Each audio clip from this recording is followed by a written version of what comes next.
Razi visions, the guide of madrasa students. അസ്സലാമു അലൈക്കും വറഹ്മത്തുള്ളാഹി വബറകാതുഹു. സമസ്ത മദ്രസ വാർഷിക പരീക്ഷ എഴുതുന്ന വിദ്യാർത്ഥികൾക്ക് വേണ്ടി പരീക്ഷയിൽ ചോദ്യങ്ങളൊക്കെ എങ്ങനെ വരും, അതൊക്കെ ഏത് രീതിയിൽ കൈകാര്യം ചെയ്യണം എന്നൊക്കെ മനസ്സിലാക്കാൻ വേണ്ടി മോഡൽ ചോദ്യപേപ്പറുകൾ നമ്മൾ വിശകലനം ചെയ്യാറുണ്ട്. അത്തരത്തിലുള്ളൊരു വീഡിയോ ആണിത്. ഈ വീഡിയോയിലേക്ക് നിങ്ങളെ ഹൃദ്യമായി സ്വാഗതം ചെയ്യുകയാണ്. 2 ലക്ഷം സബ്സ്ക്രൈബേഴ്സും ഏകദേശം 1000-ഓളം വീഡിയോകളും അടങ്ങിയ ഒരു ചാനലാണ് നമ്മുടേത്. മദ്രസ വിദ്യാർത്ഥികൾക്ക് വളരെ ഉപകാരപ്രദമായ ചാനലാണ്. നിങ്ങൾ ആദ്യമായിട്ടാണ് ഈ ചാനൽ കാണുന്നതെങ്കിൽ ചാനലൊന്ന് സബ്സ്ക്രൈബ് ചെയ്യുക. നിരവധി ചോദ്യപേപ്പറുകൾ അടങ്ങിയ വീഡിയോകളുടെ ലിങ്ക് ഡിസ്ക്രിപ്ഷൻ ബോക്സിൽ വെച്ചിട്ടുണ്ട്, നിങ്ങൾക്കത് ഉപയോഗപ്പെടുത്താം. ഈ വീഡിയോയിൽ 3ാം ക്ലാസ്സിലെ ലിസാനുൽ ഖുർആൻ എന്ന വിഷയത്തിൻ്റെ മറ്റൊരു മോഡൽ ചോദ്യപേപ്പറാണ് നമ്മൾ നോക്കുന്നത്. ഇവിടെ ആദ്യം വന്നിട്ടുള്ളത് നുവഫിഖു ആണ്, യോജിപ്പിക്കാനാണ്. താഴെ 7 ക്വസ്റ്റ്യൻസ് കൊടുത്തിട്ടുണ്ട്. ഈ 7 ചോദ്യങ്ങളൊക്കെ ഉത്തരം ഇവിടെ മുകളിൽ ഇങ്ങനെ ഒരു കള്ളികളിലായിട്ട് കൊടുത്തിട്ടുണ്ട്. ചോദ്യങ്ങൾ വായിച്ചു നോക്കുക. പിന്നെ അർത്ഥവും ഗ്രാമറൊക്കെ കറക്റ്റാക്കിയതിന് ശേഷം വേണം ഓരോ ആൻസറുകൾ അതിക്ക് യോജിപ്പിക്കാൻ. ഇവിടെ മുകളിൽ കൊടുത്തിട്ടുള്ളത് നമുക്ക് നോക്കാം. എന്താണ്? അമാമ എന്നാണ്. അമാമ പറഞ്ഞാൽ മുമ്പിൽ എന്നൊക്കെയാണ് അർത്ഥം, അല്ലേ? മുൻഭാഗത്തിന് പറയുന്നതാണല്ലോ. തഹ്ത എന്ന് പറഞ്ഞാൽ അടിയിൽ, അല്ലേ? മാത എന്ന് പറഞ്ഞാൽ എന്ത്, വാട്ട് എന്നൊക്കെ ചോദിക്കുന്ന പോലെ. ഐന എന്ന് പറഞ്ഞാൽ എവിടെ എന്നാണ് അർത്ഥം. അല എന്ന് പറഞ്ഞാൽ മേൽ എന്നാണ് ഉപയോഗിക്കുക, അല്ലേ? അസ്വദ പറഞ്ഞാൽ കറുത്ത, കറുപ്പ്. ഫൗക്ക പറഞ്ഞാൽ മുകളിൽ. ഇതൊക്കെയാണ് അതിൻ്റെ അർത്ഥങ്ങൾ. ഇനി ഓരോന്ന് നമുക്ക് യോജിപ്പിച്ച് നോക്കാം. ഒന്നാമത്തത് ഡാഷ് ഫിൽ ഹഖീബത്തി. ഫിൽ ഹഖീബത്തി പറഞ്ഞാൽ ബാഗിൽ. നമ്മൾ പഠിച്ചിട്ടുണ്ട് ബാഗിൽ എന്താണ് എന്നൊരു ചോദ്യം നമ്മൾ പഠിച്ചിട്ടുണ്ടല്ലേ. അപ്പോൾ അതിനോട് എന്താണ് യോജിപ്പിക്കുക? എന്താ? മാതാ എന്നുള്ളതാണ്. എന്താണ് ഒന്നാമത്തേൻ്റെ ഉത്തരം? മാതാ ഫിൽ ഹഖീബത്തി എന്നാവുക. മാതാ ഫിൽ ഹഖീബത്തി, ബാഗിൽ എന്താണ്. 2 ഡാഷ് ബൈത്തുക്ക. ബൈത്ത് പറഞ്ഞാൽ വീട്, ക എന്ന് പറഞ്ഞാൽ നിൻ്റെ. അപ്പോൾ ബൈത്തുക്ക നിൻ്റെ വീട്. ഇതിൽ മുകളിൽ ഏതാണ് ഇതിനോട് യോജിപ്പിക്കുക? നിൻ്റെ വീട് എവിടെയാണ് എന്ന് നമ്മൾ പുസ്തകത്തിൽ ചോദിക്കുന്നുണ്ട്. ഇതാ. അപ്പോൾ എവിടെ എന്നുള്ളതിന് ഐനയാണ് ഉപയോഗിക്കുക. ഇതാണ് രണ്ടാമത്തത്. അപ്പോൾ ഇവിടെ ഐന എന്ന് കൊടുക്കുക. ഐന ബൈത്തുക്ക, നിൻ്റെ വീട് എവിടെയാണ് എന്നായി. ഇനി മൂന്നാമത്തത് ഡാഷ് അൽ മദ്രസത്തി ബുസ്താനുൻ. മദ്രസ ബുസ്താൻ പറഞ്ഞ തോട്ടം. ഇനി മദ്രസയുടെ മുമ്പിൽ പൂന്തോട്ടമുണ്ട് എന്നാണ് വേണ്ടത്. അപ്പോൾ മുമ്പിൽ എന്നുള്ളതിനെ നമ്മൾ എന്താ? അമാമ എന്നാണ് ഉപയോഗിക്കുക, അല്ലേ? അമാമൽ മദ്രസത്തി ബുസ്താനുൻ. അങ്ങനെ നമ്മൾ പഠിച്ചിട്ടുണ്ടല്ലോ, മദ്രസയുടെ മുമ്പിൽ പൂന്തോട്ടമുണ്ട്. ഇനി നാലാമത്തത് റഅയ്തു, ഞാൻ കണ്ടു. ഫീൽ എന്ന് പറഞ്ഞ ആനയെ. എങ്ങനത്തെ ആനയെ കണ്ട്? കറുത്ത ആനയെ കണ്ടു എന്നല്ല നമ്മൾ പറഞ്ഞത്. കറുത്ത എന്നുള്ളതിന് എന്താ? അസ്വദ എന്നാണ് ഉപയോഗിക്കുക. അപ്പോൾ റഅയ്തു ഫീലൻ അസ്വദ എന്നാണ് വരിക. കറുത്ത ആനയെ ഞാൻ കണ്ടു. പിന്നെ അഞ്ചാമത്തത് യത്വീറുൽ ഉറാബു, കാക്ക പറക്കുന്നു. ഇത് കൂടെ കാക്ക പറക്കുന്നത് ഡാഷ് അൽ ബൈത്തി, വീടിൻ്റെ മുകളിലൂടെ എന്നല്ലേ വേണ്ടത്. അപ്പോൾ നമ്മൾ എന്ത് ചെയ്യണം? മുകൾ ഭാഗത്തു കൂടെ എന്നുള്ളതിന് ഫൗക്കയാണ് നമ്മൾ ഉപയോഗിക്കുക, അല്ലേ? ഫൗക്ക. അപ്പോൾ അതാണ് ഫൗക്ക പടേണ്ടത്. ഇതാണ് 5ാമത്തെ ആൻസറായിട്ട് വരിക. അപ്പോൾ ഫൗക്ക പടയുക. അപ്പോൾ എങ്ങനെ വരും? യത്വീറുൽ ഖുറാബു ഫൗക്കൽ ബൈത്തി, കാക്ക വീടിൻ്റെ മുകളിലൂടെ പറക്കുന്നു എന്നാകും. 6ാമത്തത് യജ്ലിസുൽ ഖിത്തു, പൂച്ച ഇരിക്കുന്നു. പിന്നെ ഇവിടെ ത്വാവിലെത്തി എന്നുണ്ട്. ത്വാവിലെത്തി പറഞ്ഞാൽ മേശ. അപ്പോൾ മേശയുടെ അടിയിൽ പൂച്ച ഇരിക്കുന്നു നമ്മൾ പഠിച്ചിട്ടുള്ളത്. അപ്പോൾ അടിയിൽ എന്നുള്ളതിന് തഹ്ത എന്നല്ല പറയാം. എന്താ? തഹ്ത എന്ന് ഇവിടെ ഉണ്ട്. അതാണ് 6ാമത്തത്. അപ്പോൾ എങ്ങനെ വരും? യജ്ലിസുൽ ഖിത്തു തഹ്ത ത്വാവിലെത്തി, പൂച്ച മേശയുടെ അടിയിലിരിക്കുന്നു എന്നാവും. ഇനി 7ാമത്തത് കതബൽ ഉസ്താദു, ഉസ്താദ് എഴുതി. പിന്നെ ഡാഷ് അസബൂറത്ത, ബോർഡ് എന്നുണ്ട്. സബൂറത്തി, അല്ലേ? ബോർഡ്. അപ്പോൾ എന്താണ്? ബോർഡിന്മേൽ ഉസ്താദ് എഴുതി എന്നല്ല വരേണ്ടത്. അപ്പോൾ മേൽ എന്നുള്ള അർത്ഥത്തിന് ഏതാ ഉപയോഗിക്കുക? ദ അലയാണ് ഉപയോഗിക്കുക. അപ്പോൾ എന്തായി? കതബൽ ഉസ്താദു അല സബൂറത്തി, ഉസ്താദ് ബോർഡിന്മേൽ എഴുതി എന്നായി. അപ്പോൾ ഇതിങ്ങനെ ഈ അർത്ഥങ്ങളൊക്കെ യോജിപ്പിച്ചിട്ട് വേണം എഴുതാൻ. മുകളിലുള്ള വാക്കുകൾ അർത്ഥം കിട്ടുകയാണെങ്കിൽ താഴെയുള്ള ക്വസ്റ്റ്യൻ്റെ അർത്ഥം നിങ്ങൾക്ക് അറിയുമെങ്കിൽ വളരെ സിമ്പിളായിട്ട് അത് നമുക്ക് ചേർത്ത് കൊടുക്കാൻ സാധിക്കും. ഇനി രണ്ടാമത്തെ ആക്ടിവിറ്റി നഖ്താറു സഹീഹ എന്നാണ്, ശരിയായത് തിരഞ്ഞെടുക്കാനാണ്. താഴെ ഇവിടെ 6 ചോദ്യങ്ങളുണ്ട്. ഇതിനോടൊക്കെ യോജിക്കുന്ന അവിടെ ശരിയായൊരു വാക്ക് വെക്കാനുണ്ട്. അതിവിടെ ലെഫ്റ്റ് സൈഡിൽ ഇടത് സൈഡിൽ ഇങ്ങനെ കള്ളികളിലായിട്ട് കൊടുത്തിട്ടുണ്ട്. നമുക്ക് ഓരോന്ന് വായിച്ചു നോക്കാം. ഒന്നാമത്തത് ഡാഷ് ഉമ്മുൻ, ഉമ്മ, ഇത് ഉമ്മയാണ് എന്നാണ് പറയേണ്ടത്. അതിന് ഹാദിഹിയാണോ ഹാദയാണോ ഉപയോഗിക്കുക? ഉമ്മെന്ന് പറഞ്ഞാൽ ഒരു സ്ത്രീയാണ്, പെണ്ണാണ്. അപ്പോൾ ഏതാ ഉപയോഗിക്കുക? ഹാദിഹിയാണ് ഉപയോഗിക്കുക. ആണാണെങ്കിൽ ഹാദ, പെണ്ണാണെങ്കിൽ ഹാദിഹി. അത് നമ്മൾ പഠിച്ചിട്ടുണ്ടല്ലോ. അപ്പോൾ ഹാദിഹി ഉമ്മുൻ, ഇത് ഉമ്മയാകണമെന്നു, അല്ലെങ്കിൽ ഇത് ഉമ്മയാണ്, അല്ലെങ്കിൽ ഇത് ഉമ്മയാകുന്നു എന്നൊക്കെ പറയാം. രണ്ടാമത്തത് യാ സാലിമു, സാലിമേ ഡാഷ് സ്വദീഖി, സ്വദീഖി പറഞ്ഞാൽ എൻ്റെ കൂട്ടുകാരൻ. ഇനി ഇവിടെ നീ എൻ്റെ കൂട്ടുകാരനാണ്, നീ എന്നുള്ളൊരു വാക്ക് കിട്ടണം. ഇവിടെ അൻതി ഉണ്ട്, അൻതി ഉണ്ട്, അൻതി അൻത രണ്ടും ഉണ്ട്. പക്ഷേ രണ്ടും ഉപയോഗിക്കാൻ പറ്റില്ല, ഇഷ്ടമുള്ളത് ഉപയോഗിക്കാൻ പറ്റില്ല. ഇവിടെ സാലിമിനോടാണ് പറയുന്നത്. സാലിമാണ് പെണ്ണ, ആണാണ്. അപ്പോൾ അൻതയാണ് ഉപയോഗിക്കാൻ പറ്റുള്ളൂ, അൻത. അപ്പോൾ എങ്ങനെ വരിക? യാ സാലിമു, സാലിമേ അൻത സ്വദീഖി, നീ എൻ്റെ കൂട്ടുകാരനാണ്. സാലിമിൻ്റെ പകരം അവിടെ ഒരു പെണ്ണാണ്, ഫാത്തിമയാണെന്ന് വിചാരിച്ചോളൂ. ഉദാഹരണം പറയാം. അപ്പോൾ യാ ഫാത്തിമത്തു, അൻത പറയില്ല, അൻതി സ്വദീഖി എന്നും പറയില്ല, സ്വദീഖത്തി എന്നാണ് പറയാം. അപ്പോൾ ആണാണോ പെണ്ണാണോ എന്നൊക്കെ നോക്കിയിട്ട് മാറ്റങ്ങളൊക്കെ വരുത്തേണ്ടതൊക്കെ വരുത്തിയിട്ട് വേണം എഴുതാൻ. മൂന്നാമത്തേത് ഫാത്തിമത്തു, ഫാത്തിമ ഡാഷ് ഉഖ്തി, സഹോദരിയാണ് അല്ലേ, എൻ്റെ സഹോദരിയാണ്. അവൾ എൻ്റെ സഹോദരിയാണ് എന്നാണ് ഇവിടെ വേണ്ടത്. അവൾ എന്നുള്ളതിന് ഹുവേണോ ഹിയേണോ ഉപയോഗിക്കുക? എന്താ, ഫാത്തിമ പെണ്ണാണല്ലോ, അപ്പോൾ ഹിയാണ് ഉപയോഗിക്കുക, ഹിയ. അപ്പോൾ എങ്ങനെ വരും? ഫാത്തിമത്തു, ഫാത്തിമ, ഹിയ അവൾ, ഉഖ്തി എൻ്റെ സഹോദരിയാണ്. ഈ ഫാത്തിമക്ക് പകരം അവിടെ മുഹമ്മദ വിചാരിച്ചോളിയും. അപ്പോൾ മുഹമ്മദുൻ ഹിയ അപ്പോൾ ഹിയ മാറും, ഹുവേണാവുക. മുഹമ്മദുൻ ഹുവ, ഉഖ്തി എന്നും വരില്ല. ഉഖ്തി പറഞ്ഞ സഹോദരിയാണല്ലോ, അഖി എന്നാ വരിക, എൻ്റെ സഹോദരനാണ്. അതൊക്കെ മനസ്സിലാക്കണം. നാലാമത്തേത് മാ ദാലിക, അതെന്താണ്? ഇനി ഇവിടെ ഡാഷ് ദീക്കുൻ, അത് കോഴിയാണ് എന്ന് പറയണം അല്ലേ. ഏത് കോഴി? അത് പൂവൻ കോഴിയാണ് എന്നാണ് പറയേണ്ടത്. അപ്പോൾ ദാലിക്കാണോ തിൽക്കാണോ കൊടുക്കുക? കോഴി നമ്മൾ ഇവിടെ താ ഒന്നുമില്ലല്ലോ, അപ്പോൾ അതൊരു സ്ത്രീ ആയിട്ടാണ് ഉപയോഗിക്കുക. താ ഉണ്ടെങ്കിൽ സ്ത്രീ ആയിട്ട് ഉപയോഗിക്കും, താ ഇല്ലെങ്കിൽ ഒരു ആണായിട്ടാണ് നമ്മൾ ഉപയോഗിക്കുക. അപ്പോൾ ഏതാ കൊടുക്കേണ്ടത്? ദാലിക്കാണ് കൊടുക്കേണ്ടത്. ദാലിക്ക ദീക്കുൻ എന്നാണ് വരിക. മാ ദാലിക്ക, അതെന്താണ്? ദാലിക്ക ദീക്കുൻ, അത് പൂവൻ കോഴിയാണ്.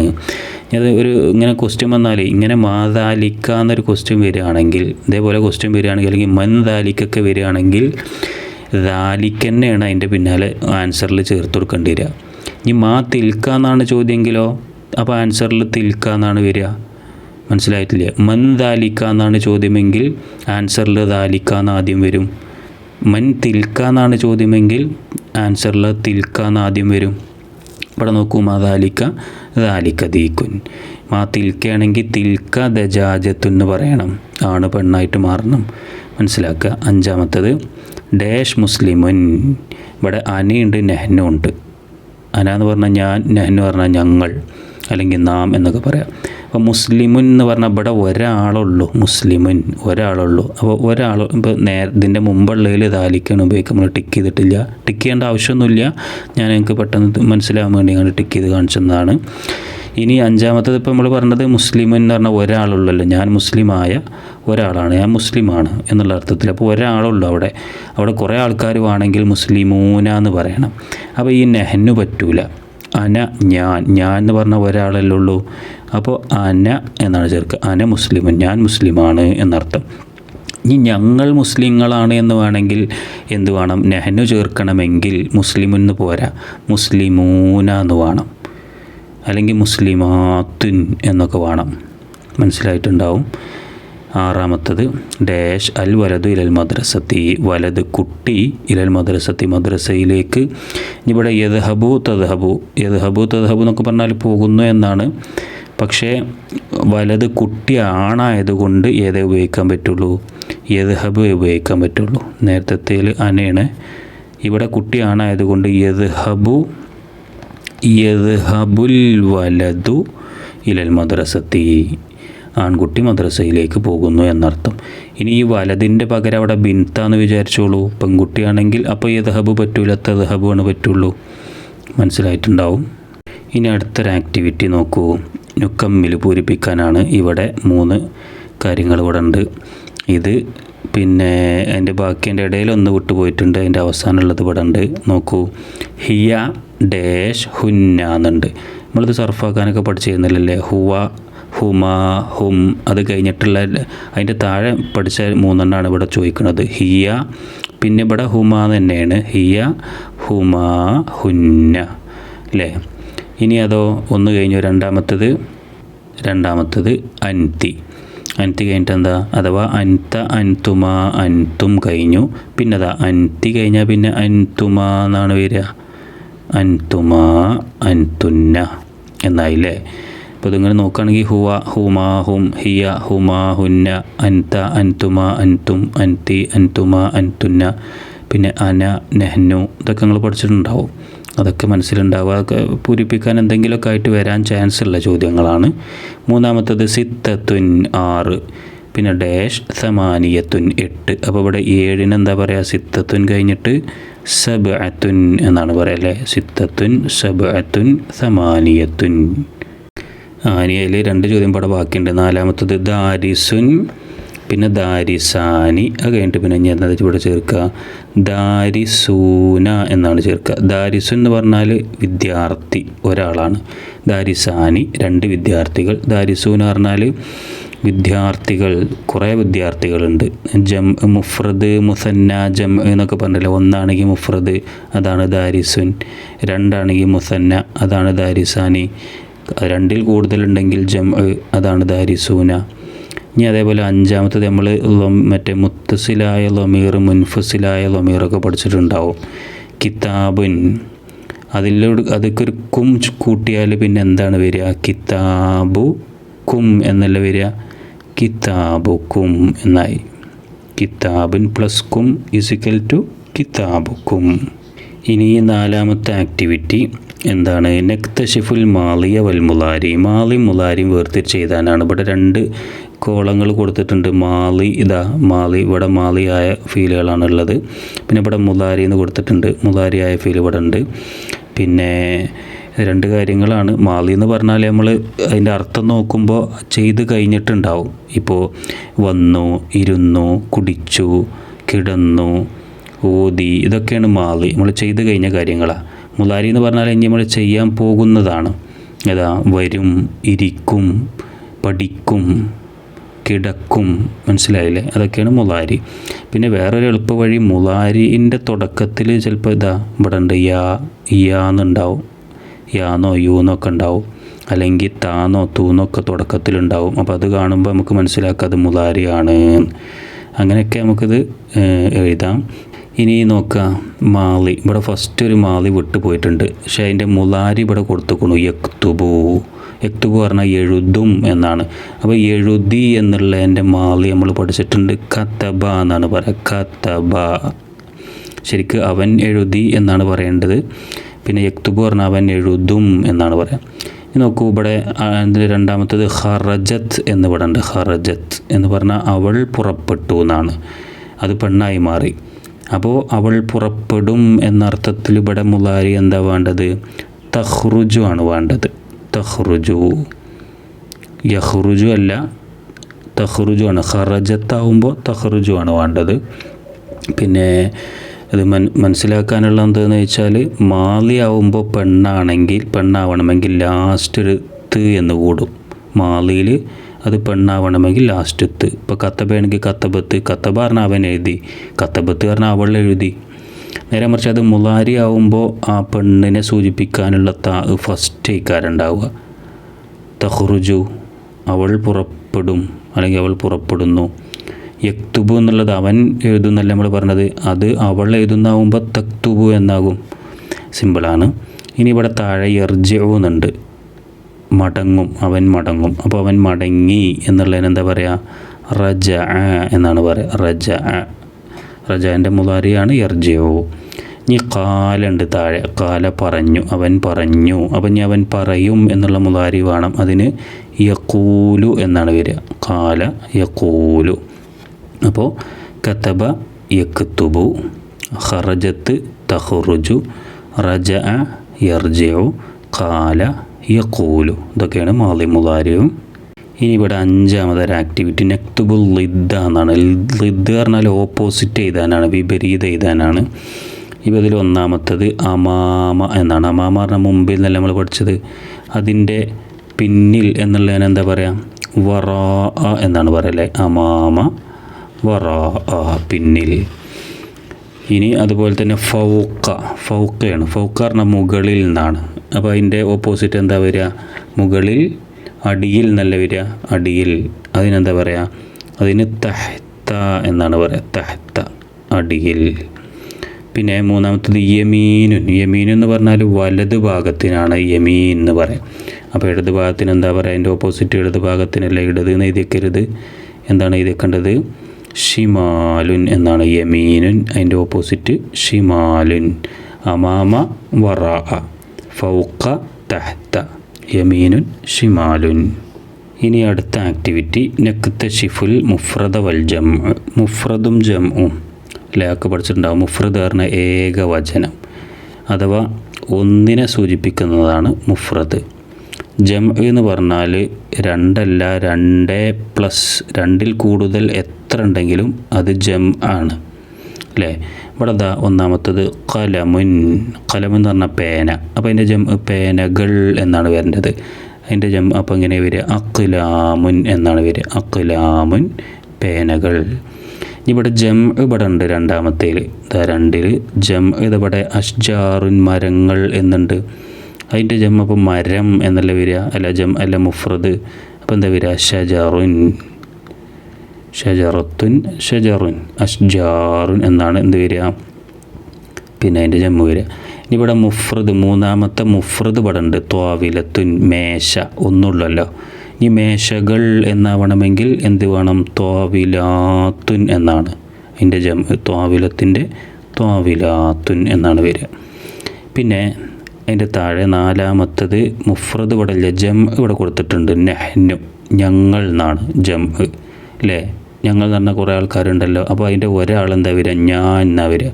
ഞാൻ എന്നുള്ളതിന് നമ്മളെന്താ ഉപയോഗിക്കുക? അന, അന നഹ്നു. അപ്പോൾ കലമുൻ അതിൻ്റെ ജംഉ അഖ്ലാമുൻ, ഷജറുൻ അതിൻ്റെ ജംഉ അഷ്ജാറുൻ, ത്വാവിലത്തുൻ അതിൻ്റെ ജംഉ ത്വാവിലാത്തുൻ, അന എന്നുള്ളതിൻ്റെ ജംഉ നഹ്നു. ഇനി ഏഴാമത്തെ ആക്ടിവിറ്റി ഇവിടെ നുതർജിമു, അർത്ഥം എഴുതാനാണ്. 2 ചോദ്യങ്ങളുള്ളത്. അതിൽ ഒന്നാമത്തെ ചോദ്യം എന്താ? യൗമുൽ ഇസ്നൈനി. യൗമുൽ ഇസ്നൈനി പറഞ്ഞാൽ ദിവസങ്ങൾ നമ്മൾ പഠിച്ചല്ലോ. ഞായർ, തിങ്കൾ ഒക്കെ പഠിച്ചില്ലേ. ഞായറിന് യൗമുൽ അഹദ് അല്ലേ. ഇവിടെ യൗമുൽ ഇസ്നൈനിയാണ്. യൗമുൽ ഇസ്നൈനി തിങ്കളാഴ്ചക്കാണ് യൗമുൽ ഇസ്നൈനി എന്ന് പറയാം. യൗമുൽ ഇസ്നൈനി തിങ്കൾ. എല്ലാ ദിവസവും നിങ്ങൾക്ക് ഓർമ്മ ഉണ്ടാവും. എല്ലാം ഇവിടെ പറയാൻ ഇവിടെ സമയമില്ലാത്തത് കൊണ്ടാണ്. അതൊക്കെ നിങ്ങൾ പഠിച്ചു വെക്കുക. രണ്ടാമത്തത് അല ഷജറത്തി 15 ത്വാഇറൻ. അല എന്ന് പറഞ്ഞാൽ മേൽ, ഷജറത്തി പറഞ്ഞാൽ മരമാണ്. അപ്പോൾ അല ഷജറത്തി പറഞ്ഞാൽ മരത്തിന്മേൽ എന്നായി അർത്ഥം. മരത്തിന്മേൽ. ഓരോ വാക്കുകൾ അർത്ഥം ഇങ്ങനെ മനസ്സിൽ വെച്ചിട്ട് പിന്നെ ബാക്കി ഒക്കെ പാടെ കൂട്ടിയിട്ട് നമ്മളാണ് എഴുതിയാൽ മതി. മരത്തിന്മേൽ എന്തുണ്ട്? 15. 5 പറഞ്ഞാൽ 5ആണ്, അഷറ പറഞ്ഞാൽ 10ആണ്. അപ്പോൾ 15 പറഞ്ഞാൽ 15. ഞാനിവിടെ എളുപ്പത്തിന് വേണ്ടിയിട്ട് അക്കത്തിൽ എഴുതാണ്. 15 എന്തുണ്ട്? ത്വാഇറൻ, പക്ഷിയുണ്ട് അല്ലേ. പക്ഷിയുണ്ട്. അലഷജറത്തി 15 ത്വാഇറൻ, മരത്തിന്മേൽ 15 പക്ഷിയുണ്ട് എന്ന് പറയാം. ഇനി അതിൻ്റെ കൂടെ നമുക്ക് 8ാമത്തെ ആക്ടിവിറ്റിയും കൂടി നോക്കാം. അതിൻ്റെ നേരെ ഓപ്പോസിറ്റാണ് 8ാമത്തത്. എന്താണ്? നുഅരിബു ആണ്. നേരത്തെ പറഞ്ഞത് നുതർജിമു പറഞ്ഞാൽ അർത്ഥം എഴുതാനാണ്. നുഅരിബു പറഞ്ഞാൽ അർത്ഥപ്പെടം ഉണ്ടാവും. അതിൻ്റെ അറബി നമ്മൾ ഉണ്ടാക്കി കൊടുക്കണം. എന്താണ് അതിൽ ഒന്നാമത്തത്? 5 വാതിലുകൾ. 5 വാതിലുകൾ. 5 എന്നുള്ളതിന് ഹംസത്ത് എന്നാണ് പറയല്ലേ. ഹംസത്തു. ഇനി വാതിൽ. വാതിലുകൾ എന്നല്ല, ജംആക്കണം. ബാബു എന്ന് പറഞ്ഞാൽ വാതിൽ. ഹംസത്തു ബാബു എന്ന് പറയാൻ പറ്റൂല. ഹംസത്തു, ഹംസ എന്ന് പറഞ്ഞാൽ ജം ആണ്, രണ്ടിൽ കൂടുതലുണ്ടല്ലോ. അപ്പോൾ ഹംസത്തു അബുവാബിൻ എന്നാണ് പറയുക. ബാബ് വാതിൽ, അബുവാബ് അതിൻ്റെ ജമ്മാണ് വാതിലുകൾ. രണ്ടാമത്തേത് ഞാൻ കറുത്ത പൂച്ചയെ കണ്ടു എന്നാണ്. ഞാൻ കറുത്ത പൂച്ചയെ കണ്ടു. അപ്പോൾ ഇത് കണ്ടു അതാണല്ലോ നമ്മൾ ചെയ്ത ആ സംഗതി അതാണല്ലോ. അപ്പോൾ അത് ആദ്യം ചെയ്ത റഅയ്തു എന്നാണ്. ഞാൻ കണ്ടു എന്നുള്ളതിൻ്റെ അർത്ഥം. റഅയ്തു ഞാൻ കണ്ടു. എന്താ കണ്ടത്? കറുത്ത പൂച്ചയെ. പൂച്ചക്ക് ഖിത്തൻ എന്നല്ല പറയാം. അപ്പോൾ ഖിത്തൻ, ഖിത്തൻ കറുത്ത എന്നുള്ളത് നമ്മൾ ഫീല് നേരത്തെ പഠിച്ചല്ലോ, ഫീലൻ അസ്വദ, അതേപോലെ തന്നെ അസ്വദ എന്ന് കൊടുക്കുക, കറുത്ത. അപ്പോൾ എന്തായി? ഞാൻ കറുത്ത പൂച്ചയെ കണ്ടു എന്നുള്ളതിൻ്റെ അറബി റഅയ്തു ഖിത്തൻ അസ്വദ എന്നാക്കാം. ഈ വീഡിയോ ഇവിടെ അവസാനിക്കുകയാണ്. നിങ്ങളുടെ മദ്രസ പഠനത്തിന് എന്നും ഞങ്ങൾ നിങ്ങളോടൊപ്പമുണ്ട്. പരീക്ഷാ സംബന്ധമായ എല്ലാ വീഡിയോകളുടെയും പ്ലേലിസ്റ്റിൻ്റെ ലിങ്ക് ഡിസ്ക്രിപ്ഷൻ ബോക്സിലുണ്ട്. നിങ്ങൾക്ക് ആവശ്യത്തിന് ഉപയോഗപ്പെടുത്താം. നാഥൻ അനുഗ്രഹിക്കട്ടെ. അസ്സലാമു അലൈക്കും വറഹ്മത്തുള്ളാഹി വബറകാതുഹു.